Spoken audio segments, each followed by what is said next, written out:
Hello, welcome to young chef life. ഇന്നത്തെ താരം കോവയ്ക്കയാണ്. കോവയ്ക്ക പൊരിച്ചതാണ് ഞാൻ ഉണ്ടാക്കാൻ പോകുന്നത്. ഇതെൻ്റെ വീട്ടിൽ തന്നെ ഉണ്ടായ കോവയ്ക്കയാണ് കേട്ടോ. വളരെ കുറച്ചേ ഉണ്ടായിട്ടുള്ളൂ. എന്നാൽ അത് വെച്ച് കോവയ്ക്ക പൊരിച്ചത് ഉണ്ടാക്കാമെന്ന് ഞാനും കരുതി. വീട്ടിലുണ്ടാവുന്ന പച്ചക്കറികൾ ഉപയോഗിച്ച് നമ്മൾ എന്തെങ്കിലും കറികളൊക്കെ ഉണ്ടാക്കിയാൽ അത് കഴിക്കാൻ പ്രത്യേക ഒരു സ്വാദാണ്. നിങ്ങളും അങ്ങനെ ചെയ്യാറില്ലേ? നിങ്ങളുടെ വീട്ടിൽ എന്തൊക്കെയാണ് ഉള്ളത്? കമൻറ്റ് ചെയ്യൂ. ഓക്കെ, ഞാനിവിടെ എങ്ങനെയാണ് കോവയ്ക്ക പൊരിക്കുന്നതെന്ന് നിങ്ങൾക്ക് കാണിച്ചു തരാം. ആദ്യം തന്നെ ഞാൻ പറിച്ചെടുത്ത കോവയ്ക്ക നന്നായിട്ട് അതിൻ്റെ കറ മാറുന്ന രീതിയിൽ കഴുകിയെടുത്തു. അതിനുശേഷം അതിനിങ്ങനെ നീളത്തിൽ നടുവിനെ കട്ട് ചെയ്ത് 2 പീസാക്കി. വീണ്ടും ആ 2 പീസിനെ നടുവിനെ കട്ട് ചെയ്ത് അതിനെ 4 പീസാക്കി. അത്തരത്തിലിങ്ങനെ വളരെ കനം കുറഞ്ഞ് ഇങ്ങനെ നീളത്തിൽ ഓരോ കോവയ്ക്കയും മുറിച്ചെടുക്കുക. എല്ലാം മുറിച്ചെടുത്തതിന് ശേഷം നമുക്കിതിൽ കുറച്ച് മസാലക്കൂട്ട് ചേർത്ത് കൊടുക്കാം.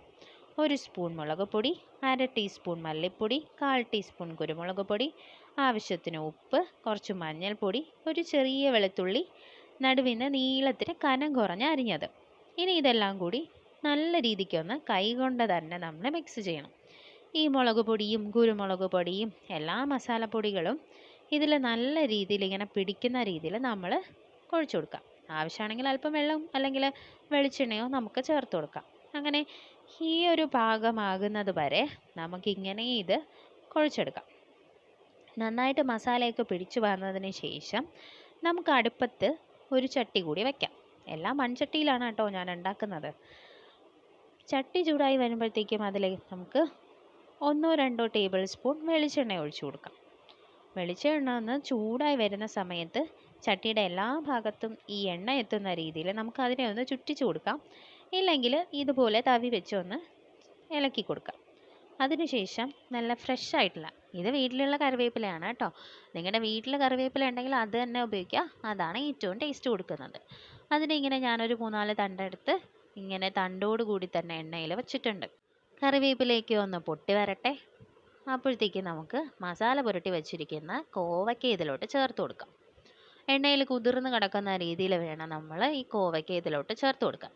അങ്ങനെ മസാല പുരട്ടി എല്ലാം നമ്മൾ ചേർത്ത് കൊടുത്തതിന് ശേഷം ഇതിനെ ഒരു മൂടി വെച്ച് അടച്ച് നമുക്ക് വേവിക്കാം.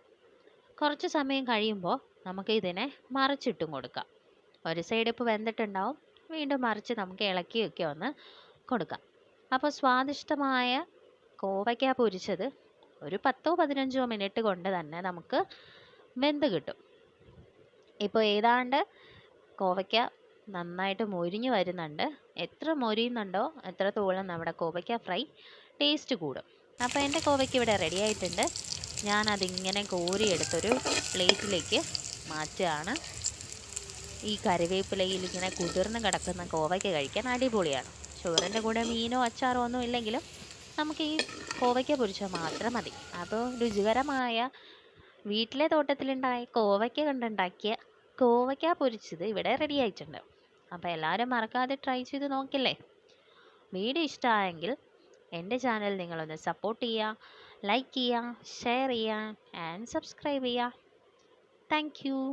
ഇനി മറ്റൊരു വീഡിയോ ആയിട്ട് കാണുന്നത് വരെ ബൈ.